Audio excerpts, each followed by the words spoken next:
En una colina de Georgia, Estados Unidos, hay 6 piedras de granito que juntas pesan más de 100 toneladas. Durante más de 40 años, esas piedras le dieron instrucciones a toda la humanidad. Y nadie sabe quién las mandó construir. El hombre que las encargó nunca dio su verdadero nombre. Pagó en efectivo, firmó con un seudónimo, y le pidió a un solo banquero que se llevara el secreto a la tumba. Y en 2022, alguien decidió que esas piedras tenían que dejar de existir para siempre. Todo empezó en junio de 1979, cuando un hombre bien vestido entró a la oficina de la Alberton Granite Finishing Company en el condado de Elbert, Georgia.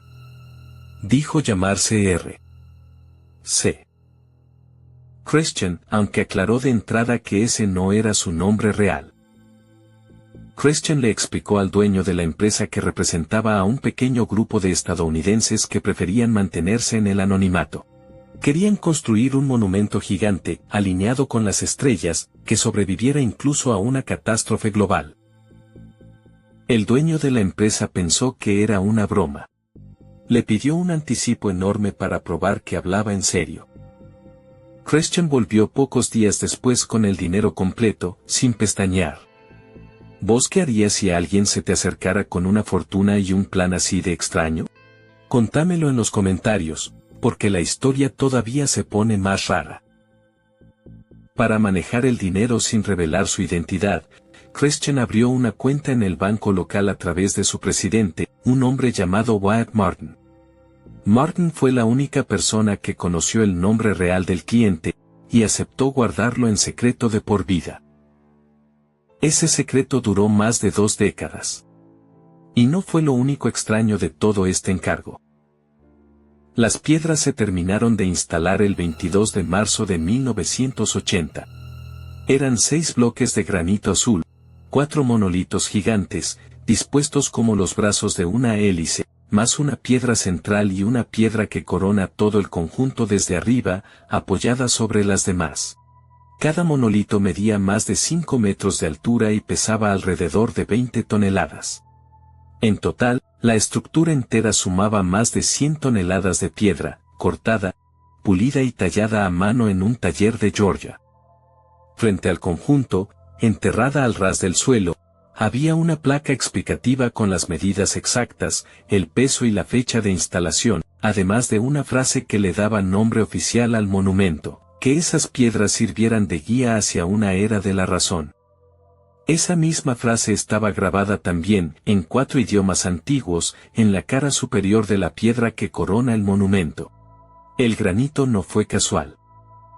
Elberton, el condado donde se instalaron las piedras, se autodenomina desde hace más de un siglo la capital mundial del granito.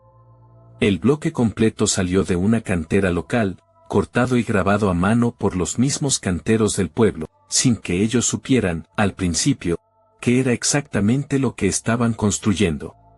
El monumento tampoco se llamó así por casualidad. Christian eligió el nombre Georgia Guidestones, Piedras Guía de Georgia, porque, según explicó él mismo años después en un folleto que publicó bajo el mismo seudónimo, quería que sirvieran de brújula moral para cualquier sociedad que tuviera que reconstruirse desde cero. Ese folleto, publicado en 1986, es lo único que el propio Christian dejó por escrito para explicarse. En él decía representar a un grupo que buscaba, palabras más, palabras menos, una era gobernada por la razón antes que por el dogma. Nunca dio un solo dato que permitiera identificarlo.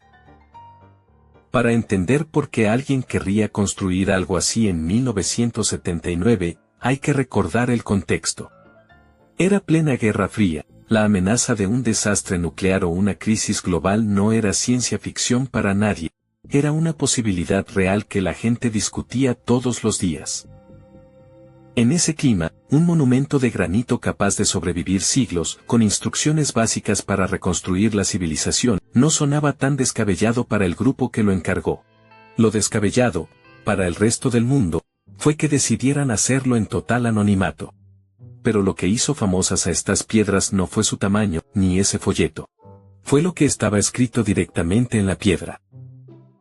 En las 4 caras de los 4 monolitos grandes, talladas en 8 idiomas distintos, inglés, español, suajili, hindi, hebreo, árabe, chino y ruso, había 10 frases. 10 instrucciones para reconstruir la civilización después de un desastre. Algunas parecían consejos razonables: unificar a la humanidad con un idioma nuevo, resolver los conflictos en cortes internacionales, proteger a las personas y la naturaleza con leyes justas. Otras eran mucho más inquietantes. La primera de las 10 decía, literalmente, que había que mantener a la humanidad por debajo de los 500 millones de personas en equilibrio perpetuo con la naturaleza. Para poner esa cifra en contexto, en 1980, el planeta ya tenía más de 4.400 millones de habitantes. ¿Vos qué leerías en esa frase? ¿Una advertencia ecológica o una amenaza directa? Es exactamente la pregunta que se hicieron miles de personas apenas se conoció el mensaje. Las 9 frases restantes eran una mezcla rara de utopía y advertencia: guiar la reproducción de forma sabia, mejorando la aptitud y la diversidad, crear una corte mundial nueva para resolver los conflictos entre países, evitar las leyes inútiles y a los funcionarios que no sirven para nada, y equilibrar los derechos personales con los deberes hacia la sociedad. La última de las 10 cerraba con algo casi poético para una piedra de 100 toneladas: valorar la verdad, la belleza y el amor, buscando armonía con lo infinito. Ese contraste, entre control demográfico y poesía filosófica, es justo lo que nunca dejó tranquilos a los que las leyeron. Y no era solo texto. Las piedras estaban diseñadas como un instrumento astronómico real. Un agujero atravesaba uno de los monolitos justo a la altura donde, mirando a través de él, se ve permanentemente la estrella polar. Otra ranura marcaba, con precisión, la posición exacta del Sol en los solsticios y equinoccios de cada año. Y en la piedra que corona el conjunto, un pequeño orificio dejaba pasar un rayo de sol que marcaba, sobre una franja tallada, la hora exacta del mediodía, día tras día. Quien diseñó esto no improvisó nada. Sabía exactamente lo que estaba haciendo. Y sin embargo, se aseguró de que nadie supiera jamás quién era. Con el tiempo, periodistas y curiosos intentaron identificar a R. C. Christian. Circularon nombres, teorías, sospechosos. Nada se confirmó nunca. Wyatt Martin, el banquero que sí conocía la verdad, repitió durante años la misma frase, que se llevaría el secreto a la tumba. Y cumplió su palabra. Murió en 2005 sin revelarle a nadie la identidad real del hombre que encargó las piedras. Los propios vecinos de Elberton tuvieron sentimientos encontrados desde el primer día. Algunos lo vieron como una rareza inofensiva que ponía a su condado en el mapa. Otros, desde el principio, sintieron que algo en ese anonimato absoluto no terminaba de cerrar.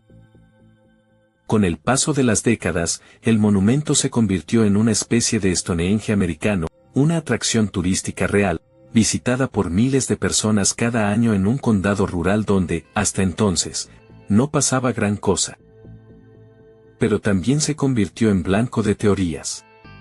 Para algunos grupos religiosos y conspirativos, las Guidestones eran directamente un plan secreto de una élite global para reducir la población mundial y borrar los idiomas y culturas existentes. ¿Habías escuchado hablar de estas piedras antes de este video?